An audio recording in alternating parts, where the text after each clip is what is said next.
sweetly echo the gospel call, wonderful words of life, offer pardon and peace to all, wonderful words of life. Jesus, only Savior, sanctified forever, beautiful words, wonderful words, wonderful words of life. Beautiful words, wonderful words, wonderful words of life. Beautiful words, wonderful words, wonderful words of life.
Alright, so good evening po mga kapatid sa Panginoon. So we are now going to continue our study.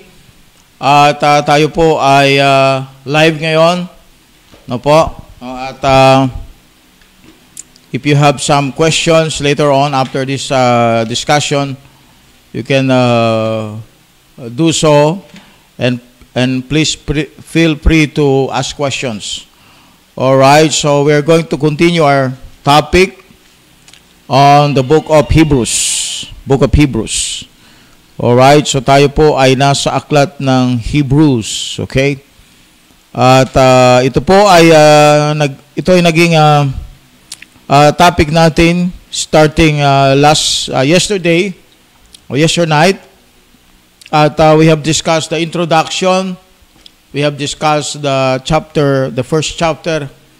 So ngayon po ay sa chapter 2 na po tayo, no? Chapter 2 na tayo. Okay, so ang ating book na dinidiscuss is a book of Hebrews. Alright, so sinabi ko po sa inyo kung ano yung title na ginawa ng mga King James Bible, no? At isinulat po yung the Epistle of Paul to the book of the Epistle of Paul. The Epistle of Paul, the Apostle to the Hebrews. Yun po yung complete, no, title. Alright, so it is doctrinally applied. Doctrinally applied po ito sa tribulation period. Okay, so doctrine ito is in the tribulation period. Okay, so ang person na ina-address ng book na ito ay ang mga Jewish people. Alright? Okay, so yung word na last days,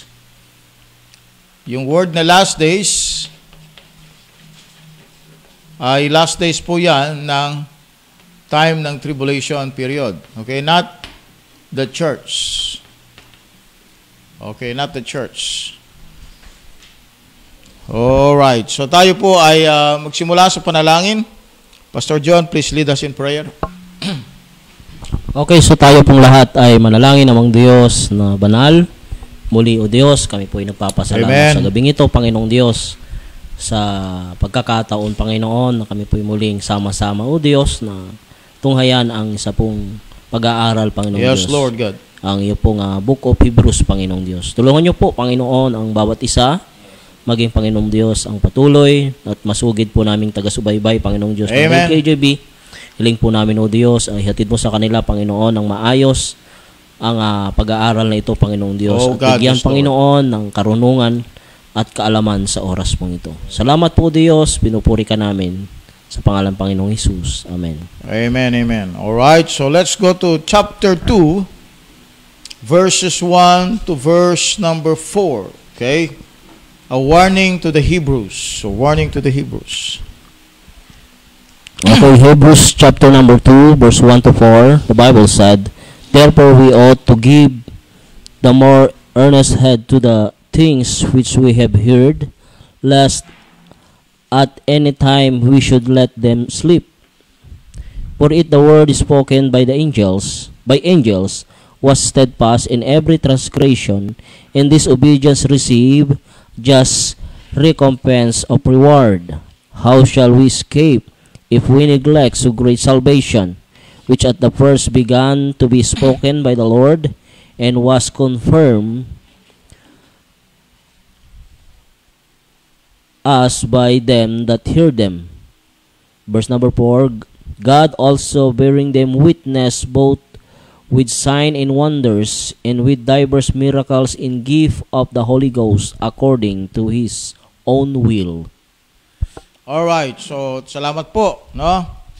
So in Hebrews 2 verse 1, sabi niya, "Therefore we ought to give the more earnest heed to the things which we have heard, lest," you see the word there, "lest at any time we should let them sleep." Okay, so i-compare lang natin po mga kapatid yung tinuturo ng Hebrews compare po natin doon sa Pauline salvation. Okay?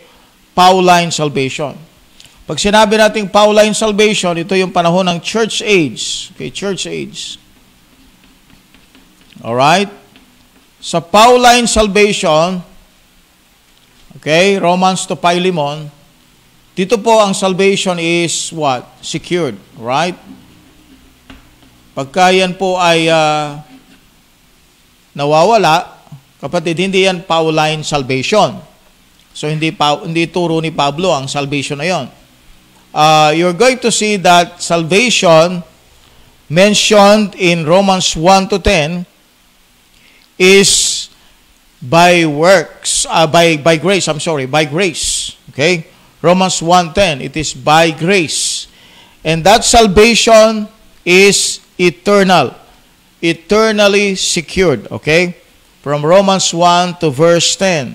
Okay? Now, kukumpir lang natin ito mamaya. Doon po sa binabanggit po sa Hebrews chapter 2 verse 1.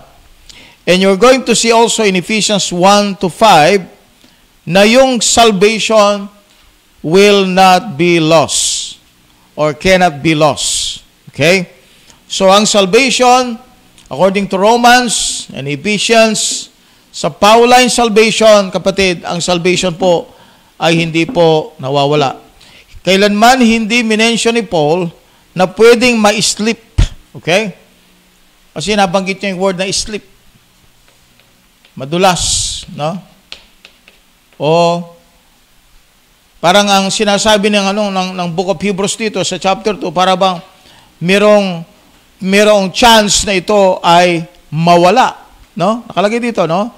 Therefore, we ought to give the more earnest heed to the things which we have heard, lest at any time we should let them slip. So, i-compare po ninyo yan sa sulat ni Paul sa Romans up to Philemon.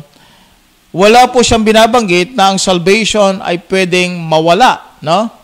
Sa Romans to Philemon.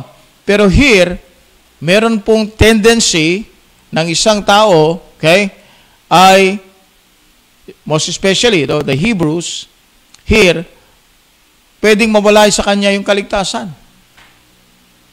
Kasi sabi niyo, we should let them sleep.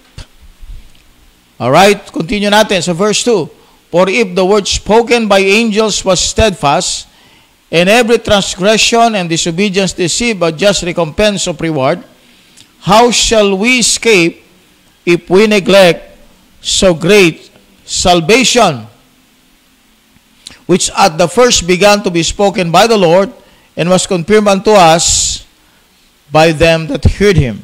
Okay. Now, kung inyong makita sa verse 3, concerning salvation, mga kapatid, kaya importante po yung right division. Dito, makita natin, nakalagay dito, how shall we? So, yung we na yon ay hindi po Christian yon, no? Kasi kung we yan na Christian, at ito ay pang church age, yung we na yan, kasama siya sa mga hindi maliligtas. Kung inineglect yung great salvation. Nakalagay yung we, no? How shall we escape? Para bang, paano tayo makakatakas? Sinama niya yung kanyang sarili, no? In reference to the unsaved Hebrew, how shall we escape if we neglect so great salvation? Alright? So, it's a good preaching, but not a good doctrine, pag ginamit natin ito sa loob ng church age. Maganda nga, no? Parang pinipreach natin na yung kaligtasan dapat hindi ma-neglect ng tao. Pero kung inyong pag-aaralan, lumilitaw dito, yung we, in-include niya ang sarili niya, isa siya sa mga Hebrews, okay, na kung hindi po sila, if they're going to neglect, they cannot be saved. Alright, now kung inyong makikita na, so, yung word na neglect at saka yung slip away ay magkasama siya na nagtuturo na ang salvation dito sa Book of Hebrews ay hindi po siya eternally secured. Okay. Now, singit natin yung verse 2. Yung word na angels, nakalagay dito. But if the word spoken by angels was steadfast. So, yung word na sleep tsaka neglect, no? Yan, no? Nagpapakita dyan na posible ang kaligtasan po ay mawawala, no? Sleep and neglect. Okay, now. Tapos, sinabi niya dito, for if the word spoken by angels was steadfast. You see the word there? Angels.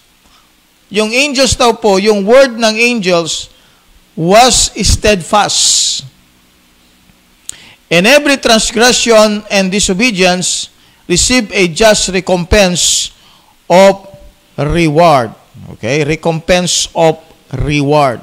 Okay? Now, maganda ito, no? Bakit binanggit po yung salitang angels? Ba't binanggit yung salitang angels? Kung inyong makikita sa Galatians 3:19, no? Basahin natin Galatians 3:19. Ba't binanggit yung mga angels dito?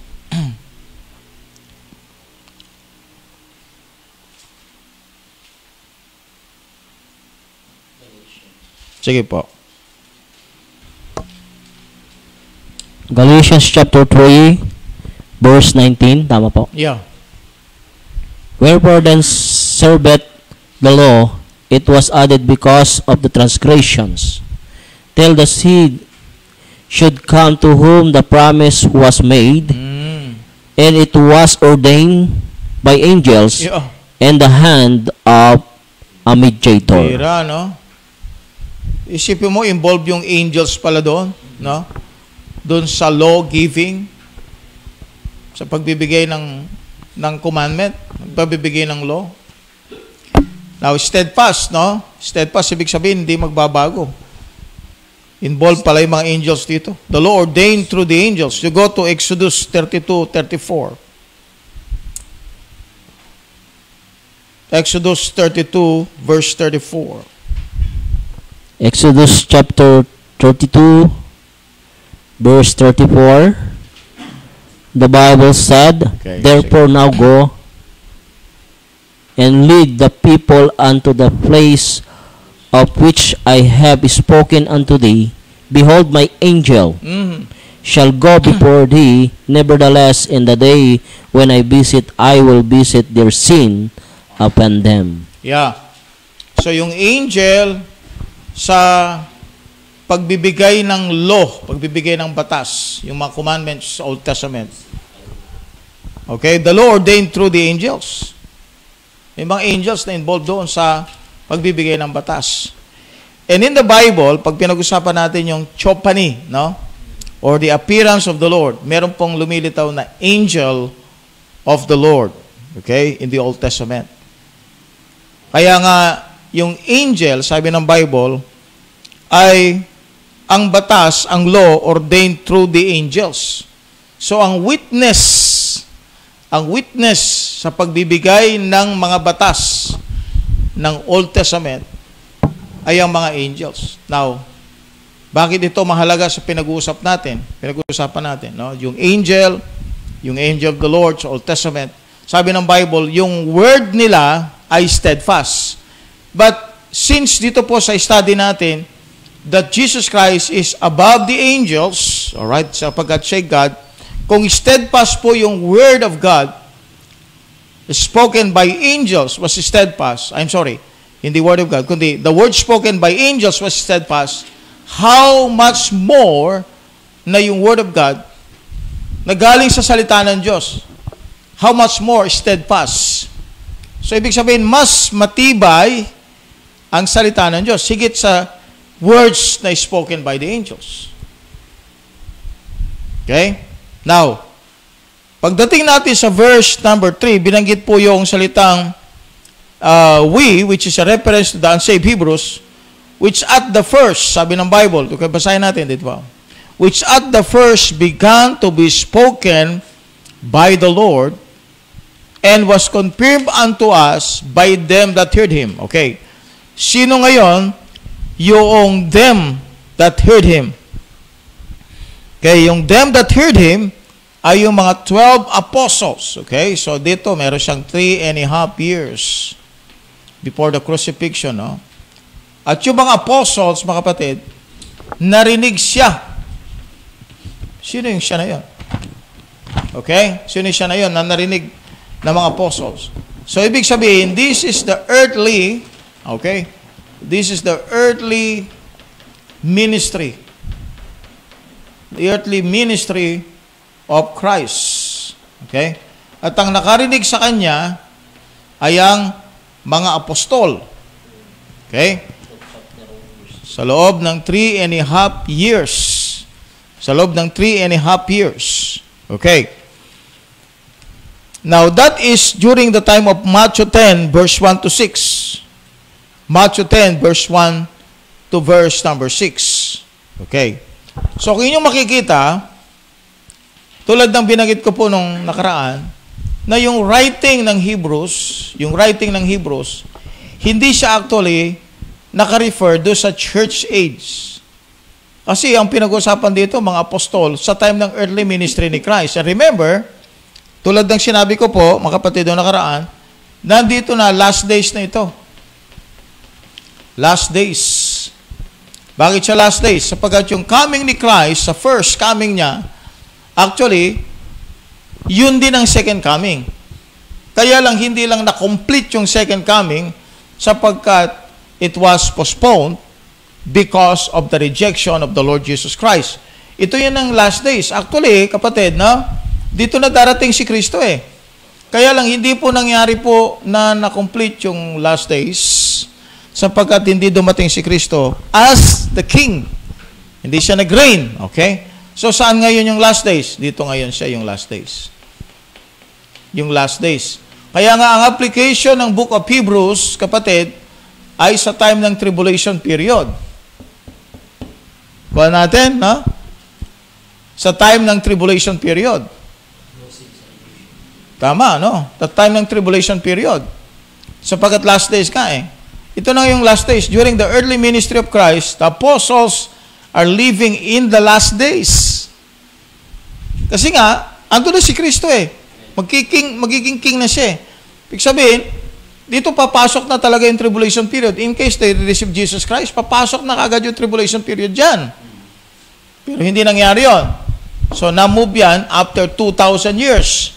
So, pumasok pa yung church age, mga kapatid, no? Pumasok pa yung church age bago mangyari po yung last days. Na-postpone itong last days nito, nailagay dito. Kaya yung application ng Hebrews, hindi siya dito sa church age. Okay? Alright, saan siya? Dito siya. Kaya nga, yung teaching ng salvation, may word na sleep, may word na neglect. Bakit? Because, ang application kasi, tribulation. Okay? Hopefully, you get the point. Alright, now, kaya nga yung word na heard him is reference to the 12 apostles. Now, you go to verse 4 para lalong maliwanag. Pagkibasa ng kapatid. Verse number 4. Hebrews chapter 2, verse 4, the Bible said, God also bearing them witness both with sign and wonders, and with diverse miracles and gifts of the Holy Ghost according to His own will. Good. Amen. You see the word signs there. Signs. Signs. Ito, nagbibigay na naman ng idea sa atin ito. Signs na ito. Ito yung mga apostolic sign. Okay? Alright. Sa Bible, may signs na binigay sa mga apostol. At ito ay Jewish sign. Mark chapter 16. Mark chapter 16. As well as 1 Corinthians chapter 1, verse 22. At meron pa tayo sa 1 Corinthians chapter 14, yung sign gifts. Sign gifts yan. Okay? Yeah, sign gifts. Speaking in tongues. Okay, now, kung inyong makikita, binanggit yung word na signs. Bakit po binanggit yung word na signs? Sapagkat, dito po sa earthly ministry ni Christ. Sa earthly ministry ni Christ, dito na yung mga signs eh. Okay? Kasi nga yun ang sign para sa kanyang pagiging Misaya ng Israel. Alright? Sa Hebrews chapter 2, balik po tayo doon sa verse number 4. God also bearing them witness both with signs and wonders and with diverse miracles and gifts of the Holy Ghost according to His own will.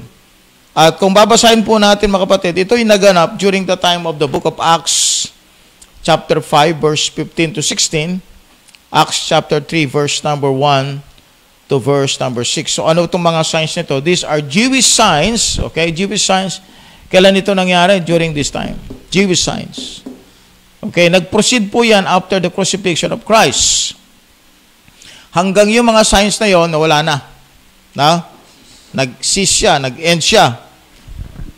Now, so, ang dealing po ng Diyos sa first coming ni Christ ay sa mga Hudyo.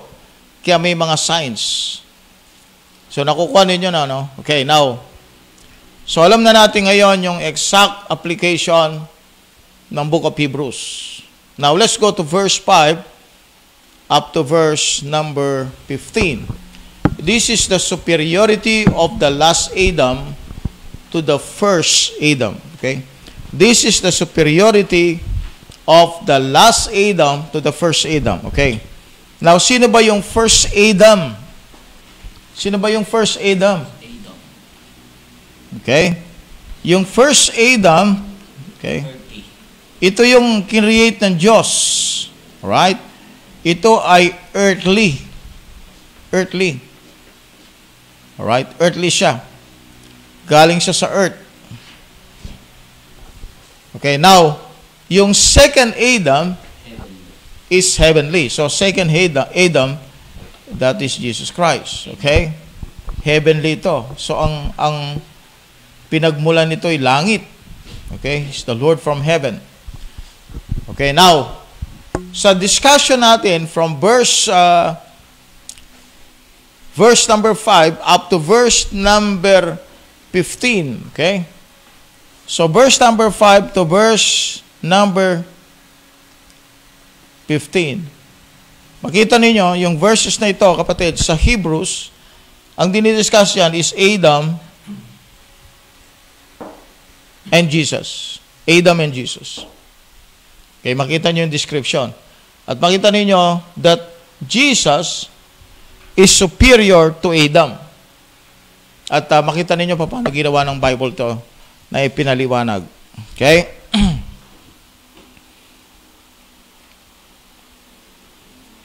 Let's see Hebrews chapter number 2. Pakibasa lang kapatid. Reading from verse 5 to verse number huwag muna natin basahin yung iba. Hanggang ano tayo? Hanggang verse number 8. Verse number 8. Okay. So Hebrews chapter number 2, verse 5 to 8, the Bible said, For unto the angels hath been not put in subjection the word to come, whereof we speak. But one in a certain place testified, saying, What is man, that thou art mindful of him? Or the Son of man, that thou visitest him? Thou madest him a little lower than the angels. Thou crownedest him with glory and honor, and didst set him over the works of thy hand. Yeah. Thou hast put all things in subjection under his feet, for in that he put all in subjection under him. He left nothing that is not put under him, but now we see not yet all things put under him. All right, okay. So ang unang ginawa niyang reference dito ay mga angels. Okay? Sulat ko na lang po dito. Sama po yung 9. Later on, yung 9. Okay? Ang reference niya, okay, angels. Alright? Anong next sa angels? Mas bababa sa angels. Ayan, man. Okay, man ang susunod. Man. Hindi unggoy. Okay, man muna. Okay. Man. Now, sabi ng Bible, yung tao, nilagay niya sa baba ng anghel. Nakalagay yun, di ba? Sabi niya, but unto the angels hath he not put in subjection the world to come, whereof we speak. Okay? For unto the angels hath he not put in subjection the world to come. Now, yung angels, mas mataas sa tao. Pero, sa world to come, now listen, makinig po kayo, no? Sa world to come, yung darating na world to come, ang subjection, hindi sa angel, sa tao. Okay? So, during the time of the millennial reign of Christ, the millennium, alright? Ang mundo will be subject to man, not to angels. Itong world to come na ito yung millennium. Ito yung world to come. World to come. World to come. Okay? Subject dito. Subject ang mundo sa tao. Okay? Actually, this is the original commission. Okay? World to come. This is the original commission of Adam. Nung si Adam po ay inilagay sa Garden of Eden. Ilagay siya, no? So, yung original commission niya, kung makita po ninyo, no? Yung original commission niya, makita nyo, nakalagay yung word na have dominion. You see the word dominion? Subjection. Makita nyo yung word na subjection tsaka dominion. At binanggit yan sa Genesis, I think chapter 2. Okay? Makikita natin. Pakibasa lang yung word na dominion, Genesis 2. Pakicheck nga yung Brad. Genesis 2. Okay. Verse 16 and 17, binanggit yun, di ba? Genesis 1 ba? Genesis 1, 26 and 28. Sige. Genesis. Alright. Genesis 1, verse number 26. The Bible says, and God said, let us make man in our image, after our likeness, and let them have dominion over the fish of the sea, and over the fowls of the air, Yeah. and over the cattle, and over all the earth, and every creeping thing that creepeth upon the earth. Okay. So, nangyari ba yon? Hindi natupad di Adam ito, yung original commission, na siya ang magiging king, magdominion sa lahat ng mga nilikha ng Diyos. So, subject dapat lahat sa kanya. Ha? 28. Sige. Verse number 28, and God blessed them, and God said unto them, be fruitful and multiply and replenish the earth, and subdue it, and have dominion over the fish of the sea, and over the fowl of the air, and every living thing that moveth upon the earth. O yun. Nagawa ba niya yon? Hindi niya nagawa. Di ba?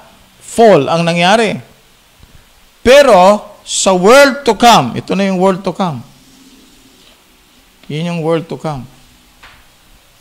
So, in-explain ng Hebrews na yung tao na nilikha ng Diyos, lower than the angels, okay? Yung tao na yon ang siyang magsasubject sa world to come. Yung tao, man. Okay? Man ang magro-rule, hindi angels. Sa millennium. Okay? Nakuha niyo?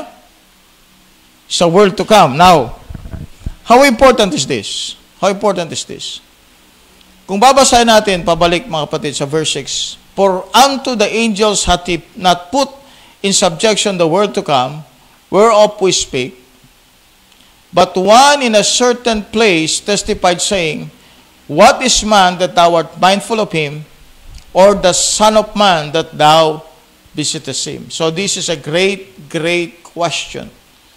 Sabi nga ng Bible, what is man? Ano ba ang tao? Hindi naman siya significant eh. Sa universe, sa buong universe, ano ba ang tao? Diba? Napakalaki ng universe. Ano ba yung tao? Fallen nature. Wala ka makikitang significant sa tao, sa human race. Wala ka makikita.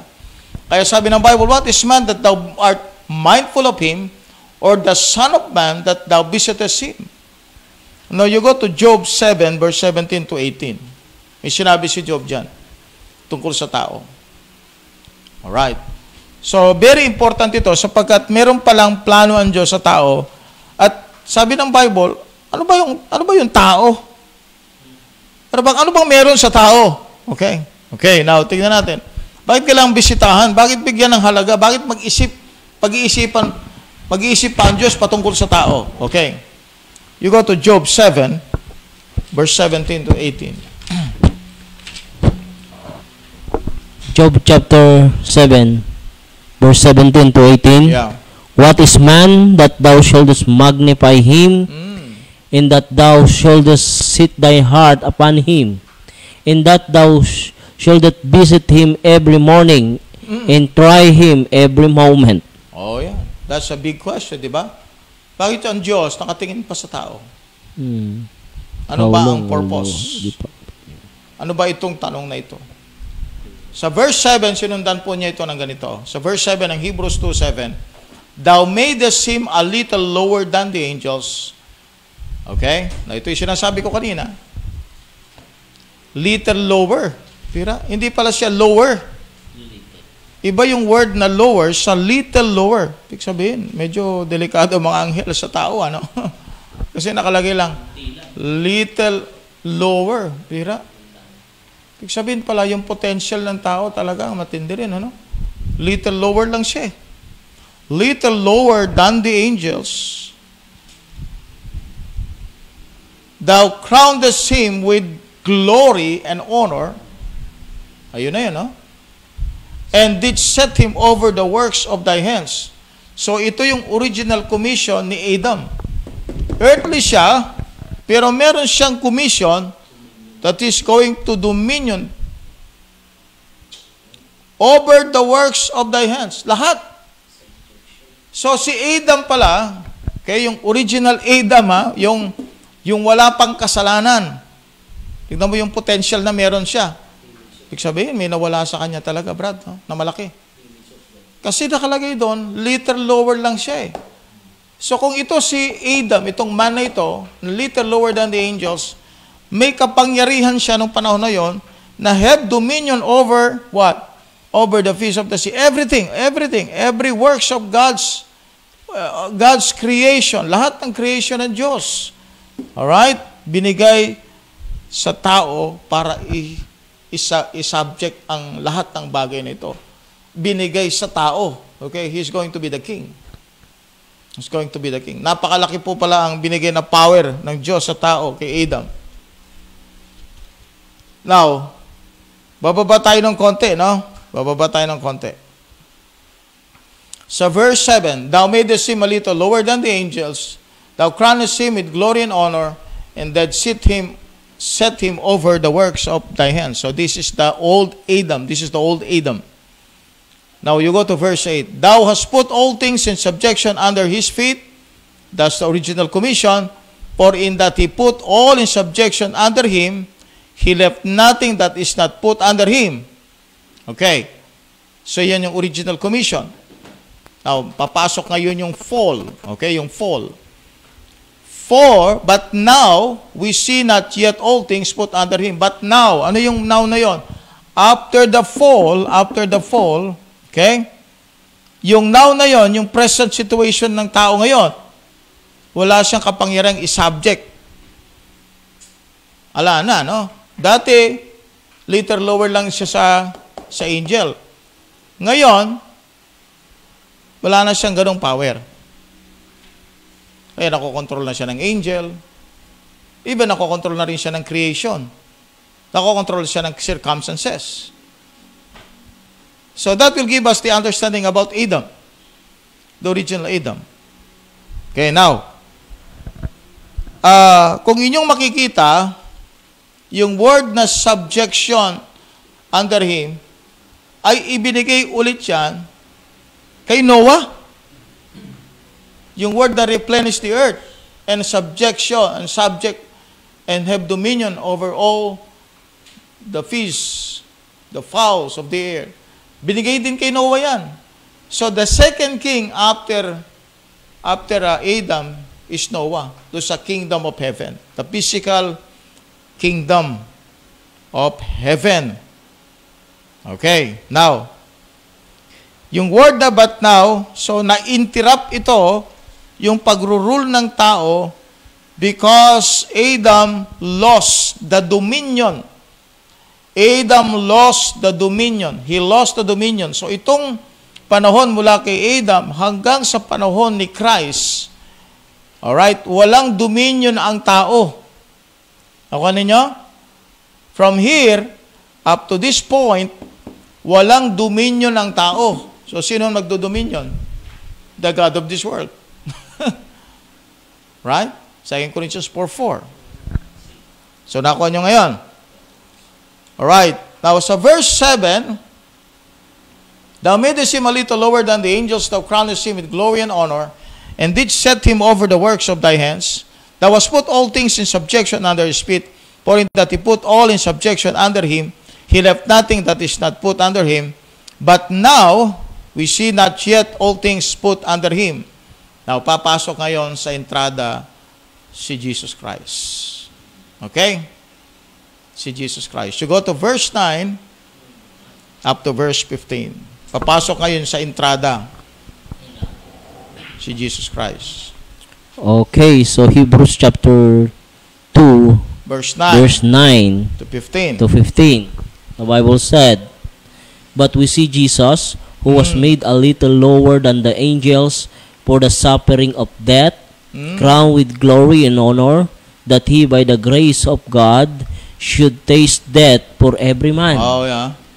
For it became him for whom are all things, and by whom are all things, and bringing many sons unto glory, Yeah. to make the captain of their salvation perfect through suffering.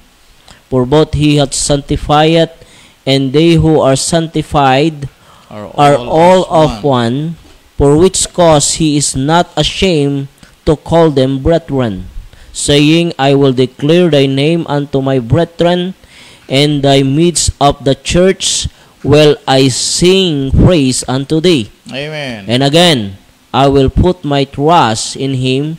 And again, behold, I and the children which God hath given me, for as much then as the children are partakers of flesh and blood, he also himself likewise took part of the same, and through that he might destroy him that had the power of death, that is, the devil. Yun. Verse 15, and deliver them who through fear of death were all their lifetime subject to bondage. Yun. So, naintindihan nyo ngayon yung second Adam.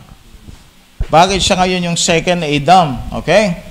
Because the original commission to Adam, nag-fall si Adam, alright? At yung world, the world to come, okay?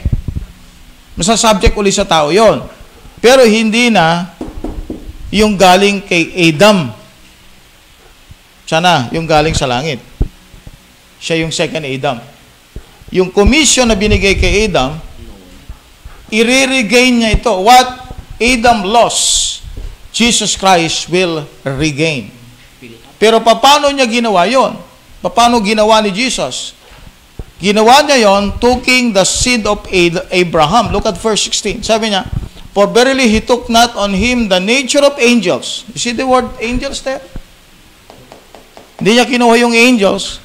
Kinuha niya yung little lower than angels. Kinuha niya yung anyo ng tao. Okay. Bakit? Sapagkat according to sa Bible, ang original commission ay sa tao para i-subject yung mundo. So tao dapat yung magsasubject sa mundo. Eh sino yon? Yung taong Kristo. Yung taong Kristo. Okay. Kaya sa verse 16 sabi niya, for verily he took not on him the nature of angels, but he took in on him the seed of Abraham. Ang ibig sabihin ng seed of Abraham is the incarnation. The incarnation. Kaya nga po, tinalo niya actually ang power of darkness through death. Nagkatawang tao siya, at akala ng diablo, matatalo niya si Jesus Christ kasi nagkatawang tao eh. Pagdating sa Colossians 2:15, sabi ng Bible, triumphing over them. Nag-triumph si Kristo sa cross of Calvary. So, na-defeat ang devil doon sa cross. Bakit po? Sapagkat the devil thought that Jesus Christ, since He became a man, sabi niya, I can defeat Him now. The purpose of Jesus Christ being human is to continue the original commission. That man will subject the works of God. Tao dapat ang magrurule sa mundo. Kaya nagkatawang tao siya. So ngayon, nag-step in ngayon ang devil, at ang sabi ng devil, I tell you, you are not going to win. Because you're now a man. Pero hindi niya alam, God pa rin yun, yung kalaban niya, no?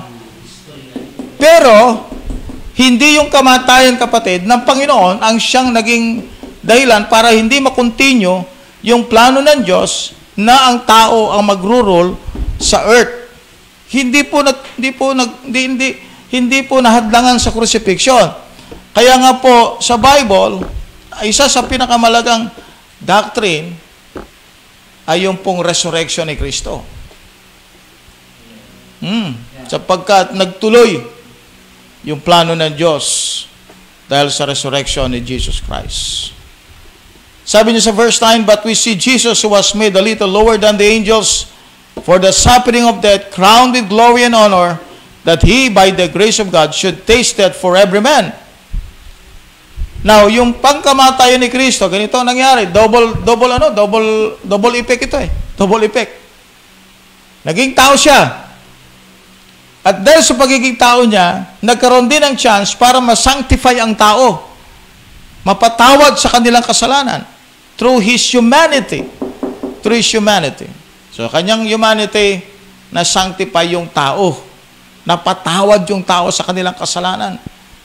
At ang maganda pa dito, bilang human, is going to rule the earth. Kaya si Jesus Christ, God, man. Siya yung second Adam. Sabi niya sa verse 10, for it became Him for whom are all things, and by Him are all things, in bringing many sons unto glory, to make the captain, you see the word there, captain, He's a man of war, according to Exodus 15:3. Ang Diyos ay man of war. Kaya nga yung book of Joshua, na merong captain of the host doon, Joshua is a reference to the second coming. Okay, isang book na nagre-refer sa second coming ni Kristo. At yung captain of the host is Jesus Christ. So yung word na captain po dito of their salvation perfect through sufferings. Kailan nangyari yun? Nangyari yun doon sa kanyang kamatayan doon sa cross. When He became human, and then He took the suffering of the cross. He became the captain of their salvation, perfect through sufferings. Ibig sabihin ganito, no? Ang salvation, okay, ang salvation supposed to be, dito sa earthly ministry ni Christ, ang salvation supposed to be sa mga Hebrews lang, sa Hebrews. Okay? Hebrews lang. Kasi nga, bakit? Kasi, ano yan eh? Redemption ng Israel yan eh. Pero na-extend pa yan sa mga tao. Okay? Ayan. Nagkaroon ng extension. Mula sa mga Hebrews, na-extend sa buong mundo. At ang sabi ng Bible, dahil sa kanyang kamatayan, nag-produce ng mga anak. Sabi niya dito, ano? For it became Him for whom are all things, and by Him are all things, in bringing many sons unto glory, to make the captain of their salvation perfect through sufferings. For both He that sanctifieth and they who are sanctified are all of one, for which cause He is not ashamed to call them brethren. Pira, naging brethren tayo ng Panginoon. Ha? Hindi lang po tayo anak, naging brethren pa tayo. Bakit? Because we are what? Sanctified. Through what? Through the suffering of Jesus Christ. So, in-explain dito, ganito, no? Christ is the second Adam who is going to fulfill the original commission.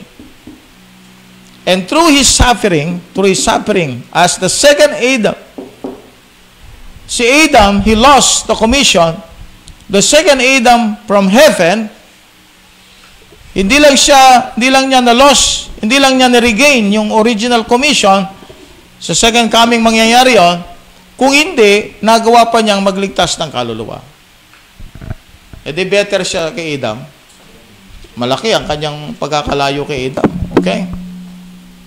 Verse 12, saying, I will declare the name unto my brethren in the midst of the church. Sa Psalms 22, verse 22, makita po ninyo, this is a reference to the crucifixion.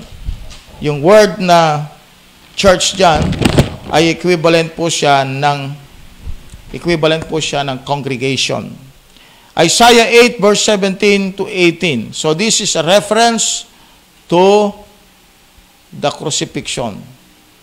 Verse 13, and again I will put my trust in him, and again, behold, I and the children which God hath given me. So that's a reference to the crucifixion. You go to verse 14, for as much then as the children are partakers of the flesh and blood, he also himself likewise took part of the same, that through death he might destroy him that had the power of death, that is the devil. So yung kanya pong kamatayan destroyed the devil. Kaya nga po, the world to come, wala na siyang enemy. Wala na magdidipit sa kanya. Sapagat ang devil is already defeated when he died on the cross. Verse 15, and delivered them who through fear of death were all their lifetime subject to bondage. Ang unang-unang kinakatakutan ng tao talaga ay kamatayan. Eh dahil si Kristo ay namatay sa cross at nag-resurrect, yung fear of death na yun, kapatid, wala na po yun. Hindi na po yun. Wala na yung control yun sa mga taong may kaligtasan. Okay? To deliver them who through fear of death were all their lifetime subject to bondage. So he's going to deliver them. Okay? Through fear of death. Ibig sabihin, pati ang Panginoon pala naranasan niya yung matakot din sa kamatayan. No? Fear of death. Kasi talaga naging kaya nga sa Bible, in all points, he was tempted. In all points. Hebrews chapter 4 verse 15, in all points. Okay. So, he is now our Father according to verse 13, which God had given me. So, sino ngayon yung Ama natin? So, isa na lang ang Ama natin ngayon. Yung Ama ni Kristo. At lahat tayo magkakapatid. Okay, verse number 16 to 18. The necessity of the incarnation. Okay. Now, verse 14 to 18 talks about the humanity of Christ.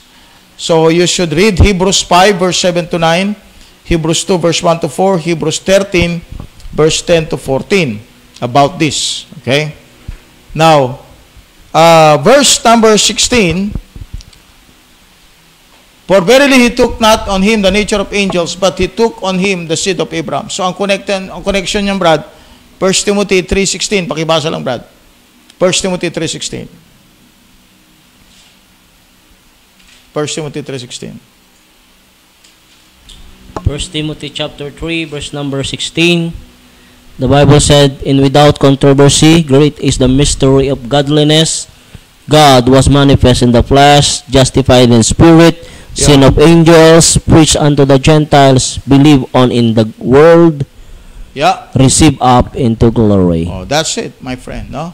The necessity of the incarnation. Bakit kailangan? Kasi nga doon sa ating pinag-usapan kanina, ang Diyos, bakit siya nag-iisip sa tao? Kasi nga, yung tao ang ilalagay niya na magro-rule sa mundo. Yun ang bakit na iniisip ang tao. Kaya nga, nung nag-fall ang tao, nagkaroon siya ng program na ibalik sa tao ang pagsasubject sa buong mundo. Pero hindi na sa pamagitan ng Adamic race, another Adam. Okay. Now, so hindi nature ng angels, kundi seed of Abraham. Wherefore, in all things, it behoved him to be made like unto his brethren, that he might be a merciful and faithful high priest in things pertaining to God, to make reconciliation for the sins of the people. Okay. Now, this is connected to 2 points. 2 points. Yung word na people, mga kapatid, people. Since we are talking about the Hebrews, okay, tulad ng first application sa Hebrews yan, yung people. Ano yan? Matthew 1, verse 21. Tama? Tapos, papunta sa buong mundo. 2 Corinthians 5, verse number 18 to 21. Mula sa mga tao na mga Hebrews, Matthew 1:21, papunta sa buong mundo. Nagawa niya yun para sa Hudyo. Pero eventually, ito rin ay nag-effect sa buong mundo, kapatid, for that reconciliation. Eh, sino yung magre-reconcile? Sabi ng Bible, during this time, meron tayong tinatawag na high priest. During this time, this moment, meron tayong tinatawag na high priest.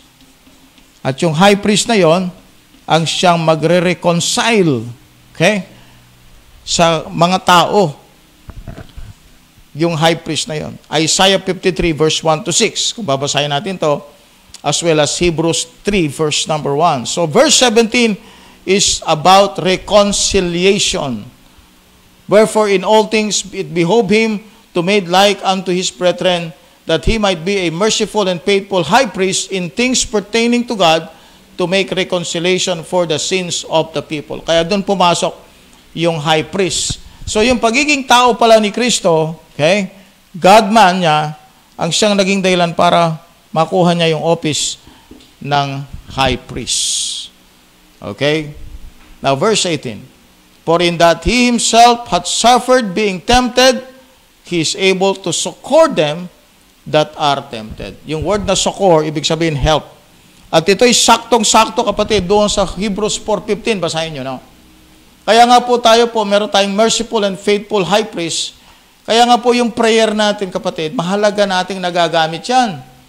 Kasi bakit? Sapagkat ang Panginoon, naging taong katulad natin, yung peccability ni Christ, yung siya ay natetempt ng kasalanan, bagaman hindi siya nag-submit sa kasalanan, pero may power ang temptation sa kanya. Peccable siya. Okay? Kaya nga, pag sinabing temptation, alam ni Jesus Christ. Kaya kapag tayo po ay natutokso, tayo po ay tayo ay nagsasuffer, tayo ay nakakaranas ng mga pagsubok sa buhay, meron tayong pain, problems. Maintindihan ng Panginoon yan. Malit man o malaki. Sapagkat naging tao siyang katulad natin. Okay, Brad, basahin. Hebrews 4:15. Hebrews 4 verse number 15, the Bible says, For we have not an high priest which cannot be touched with the feelings of our infirmities, but was in all points tempted like as we are, yet without sin. Ayan. Kaya nga, he can succor us. Kaya nga, sa verse 16, sabi niya, let us come boldly unto the throne of grace, that we may obtain mercy and find help in time of need. Bakit po? We have a high priest. High priest. At yung high priest na yon, naintindihan niya ang ating problema. Bakit? Maging tao siya. Naging tao siya. Okay, so yun po ang ating pag-aaral, kapatid, sa Book of Hebrews chapter 2. At hopefully po, ito po ay nagbigay linaw sa inyo sa ilang mga bagay at nagdagdag sa inyong kaalaman. Ako din naman po ay natututo. Hindi lang po kayo ang natututo, pati ako natututo. Lahat tayo natututo sa pag-aaral ng Biblia. Okay? Alright, so yun lang po mga kapatid. At magandang gabi po sa inyong lahat. If there is some shout out there, shout out po natin yung ating mga, siguro mga bago, may mga bago ba tayo na mga viewers? Okay? Mga Bible students natin. Amen? Sino yung mga yan? Sister Annalisa. Mga Bible students natin yan eh. Mer Amitis, yan ang mga Bible student natin. Lotcha, Saliana Rose, yan ang ating mga, yan, okay. Sister Gemma, Sister Noli, ng mga Bible student natin. Okay, so shout out po sa mga sumabaybay sa oras pong ito. Yeah. Shout out to Sister Lenny, Sister Lenny, yan. Charmaine. Yung lapit na pong ikasal ito. Secret lang pa. Secret pala yun. Secret yun. Okay, Sister Mer Amitis. Yan. Si Sister Saliana Rose Gonzales Nicolas. Sister Nolan May Francisco Felenia. Brother Daniel Reguloy. Then si Brother Brandon Heronilia. Amen, Brad. At maging po si Brother Alkid Aguilar. Yan, isa po sa Bible student po natin. Yeah. At saka si Sister Kayla Kapinpin. Amen. Si Sister Aimee Estrella. Amen, Yan. Sister Aimee. Solano. Okay. Kasama si Sister Aimee ngayon. Amen. Sister Loche Beronio. Yan. Yeah. Common na po. Sister Luis Antonio Sia. Yan. Amen. At maging si sino po ito? Si Che Badelia Losada. Yan. So, shout out po. At maging po si Sister Marina Valdez and Pastor Arwin Valdez. Parating na. Yan, nandun na po sila. Nakauwi na po sila sa Capas City. At maging si Pastor Manuel Soriano. Amen. Si Sister Rizalina Shai Herrera. Yan, Amen. Bible student po ito. Actually, 4 po ito. Wow. Family. Sila po yung nag-aaral sa Bible School. Tindi na So, na. ano po yun? Talagang history sa Bible School po ito. Oo, history yan. Amen. Si Brother Thomas Jared Cruz. Amen. Yan, shout out po. At maging po si Brother Michael Runas. Yan, Amen, amen. Brother So, tuloy na sumusubaybay. Amen. At si Brother Francis Betente. Amen, Yan, Brother isa rin po siya sa Bible student po natin. Student. Then, syempre po, ito po, kaibigan po nating Pastor Samuel Rosales. Amen, Pastor Sam. Amen. Good evening po. Then, si Elvira Toledo. Amen. Shout out din po. At maging po si Francia Josepena. Shout out po. Phil Fardelio Traya. Yeah. Makiling Saryan Jen. And Seth Danieles. Oh, Brother Seth. Amen. Okay, Brother Seth. At amen. At sa lahat po ng sa comment section, God bless po sa inyong lahat at magandang gabi po. Amen. So, yung mga kapatid natin sa Korea, sila Brother Levi, Levi Sibalios. Ayan. yung mga kapatid natin sa Saudi, sa Hong Kong, sa China, Ayan. Maging po at maging sa Singapore, sila Brother Ronald Benjola. maging po sa Mars. Yan. Meron na ba doon? Okay. Brother Mike. Ayan, sa Mars po yan. Brother Mike! Ayan, hindi ko nakita Yan po, eh. sa lugar po Ayan, ng- si Pastor Mike Abito sa lugar po ng UAE. Tagal daw ng shoutout ko lang. Hinihintay siya. Hinihintay niya. Ay, susog eh. Oo. Sa'yo po yung huling shoutout, Pastor Mike. Sino pa yung mga hindi na shoutout? Siyempre, yung iba, hinihintay din nila yan. Siyempre, kasama na po yung kanya pong may bahay, Yeah. Sister Elisa. Yung malaking pa sa walang mga reactions, hindi natin talaga makikita sila. Ayan. So, mag-react lang po kayo Mag-likes. para mag-like, share. Nakikita rito kanina watching sila Sister Hannah. Yan, sila Sister Ana Lisa Bukad. Okay, so kung wala na pong question, tayo po ay mag-proceed na sa prayer. Shoutout na, Brother Christian. Amen, Brother Christian Solano. Amen. Good evening po. Amen. Amen. So, mag-like po kayo From the para Philippines. ma-recognize ko po. So, shout out po sa lahat po ng sumubaybay sa oras pong ito. Di man po kayo ma-mention, alam na po yun ni Lord. Oo, marami yan actually. Minsan naka-hide lang eh. No? Opo, Hindi napapansin. Kasi may mga share po kasi yan eh. Oo, tama. Ilan bang share natin ngayon? Marami bang shares? Multiple shoutout po kay Pastor Mike. Sabi ni Sister Mary. Ayos ah. Multiple. Amen. Pray natin po yung real KJB natin ha. Magtuloy-tuloy po ito, no? Amen. Okay na At, yung sound natin? Okay na? Lalong lumalalim yung study natin no? Sa Book of Hebrews. Alam niyo po, isa sa mga aklat ito na mahirap. Yeah. Mahirap siya. Kaya parang ano siya, yung mix siya. Parang tumatalon-talon siya. Oh, yeah. Basta, pero ang concept kasi, mga Hudyo to, Yeah. na Doctrinal. on the last days. They're on the last days. At pag sinabi natin last days, that is the tribulation period. Okay? So, yun pa lang, kuha muna kaagad, Pastor. Sige, Brad. Sabi ni Brother Mike, dapat may isang segment na puro shout out lang. Wala nangyayari doon. Wala na. Amen. So, pray na tayo. Pray na tayo po. Okay, mag-pray na po tayo. So, let us pray. Lord, muli Panginoong Diyos, maraming salamat Panginoong Diyos sa opportunity binigay niyo po sa amin, Amen. Panginoon.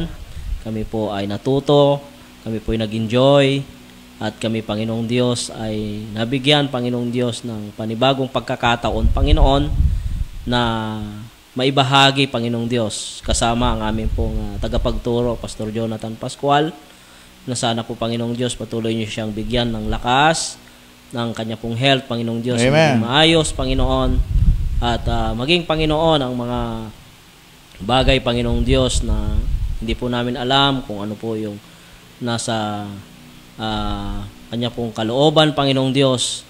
Tulungan niyo po siya, Panginoon, sa kanya pong buhay, Panginoong Diyos, sa pag-handle, Panginoong Diyos, ng mga missions, at maging lalo na, Panginoong Diyos, ang programang ito, Panginoon, ang Real KGB Believers, Panginoong Diyos, na sana po, ito po ay magtuloy-tuloy, Panginoong Diyos, hanggang sa ikaw, Panginoon, ay bumalik at kunin mo kami, Panginoong Diyos.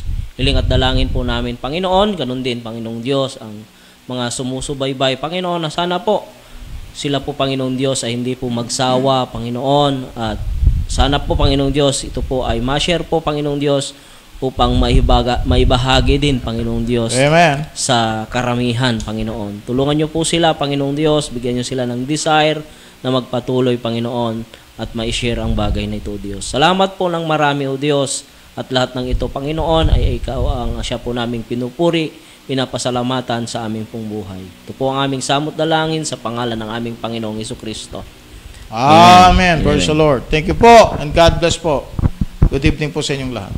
Amen. So, okay, please like, share, and follow our Facebook page at paki-click na din po yung ating subscribe button para po sa ating YouTube channel.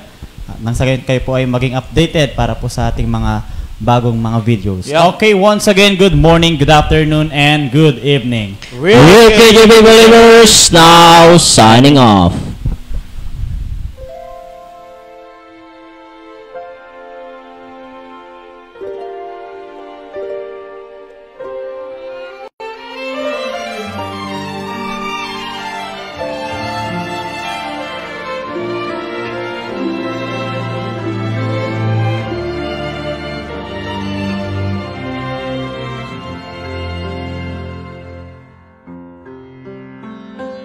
Sing them over again to me, wonderful words of life. Let me more of their beauty see, wonderful words of life. Words of life and beauty, teach me faith and duty. Beautiful words, wonderful words of life.